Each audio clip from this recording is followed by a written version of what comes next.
C'est par la foi que voyons l'invisible. Bonjour chers amis et bienvenue à la communauté d'études quotidiennes de la Bible. Ils se sont levés à l'appel du Seigneur. Quel plaisir de vous saluer en ce vendredi 27 septembre 2024 pour continuer à partager avec vous la lecture de la méditation quotidienne pour adultes tirée du livre Dieu est ainsi, portrait de la grâce et de l'amour divin écrit par Roberto Herrera. Je tiens tout d'abord à vous remercier car votre fidélité à l'écoute et au partage de nos différents contenus est quelque chose de vraiment apprécié. Que le Seigneur vous bénisse. La méditation du jour est intitulée « Un Dieu infatigable ». Je suis le vrai cep et mon Père est le vigneron. Tout sarment qui est en moi et qui ne porte pas de fruit, il le retranche. Et tout sarment qui porte du fruit, il l'émonde afin qu'il porte encore plus de fruits. Jean 15, versets 1 et 2.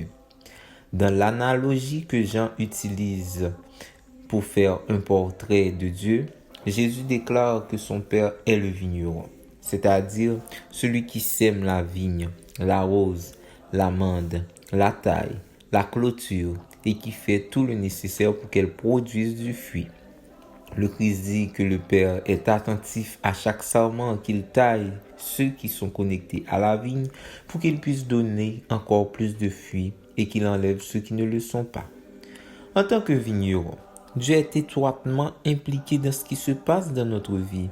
Il connaît chaque personne individuellement et a quelque chose à faire pour elle. Il n'a pas inventé le salut pour ensuite envoyer son fils diriger les opérations et pour enfin ne faire que regarder ce qui se passe. Non, le Père lui-même est le vigneron.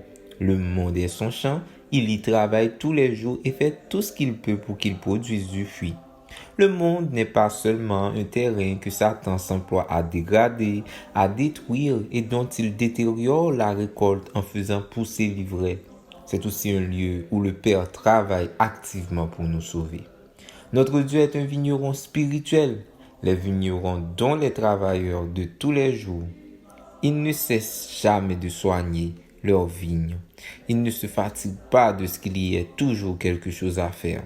Tailler, préparer la semence, amender, réparer les clôtures, arracher les mauvaises herbes qui poussent avec la semence, arroser, vendanger et recommencer le cycle. Il fait tout cela dans le but d'avoir du fruit, selon ce qu'a dit le Christ. Le Seigneur fait ce travail dans chacun de nous. La seule chose qui peut l'en empêcher est que vous-même décidiez de vous déconnecter de Jésus. Et c'est ce que Satan tentera de faire par tous les moyens.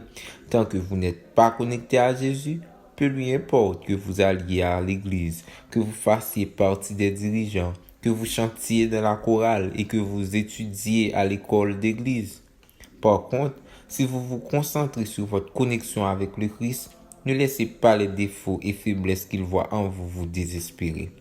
Votre rôle est de rester connecté à la vigne. Pour tout le reste, il y a un vigneron qui fera le nécessaire pour que vous portiez du fruit. Connectez-vous maintenant.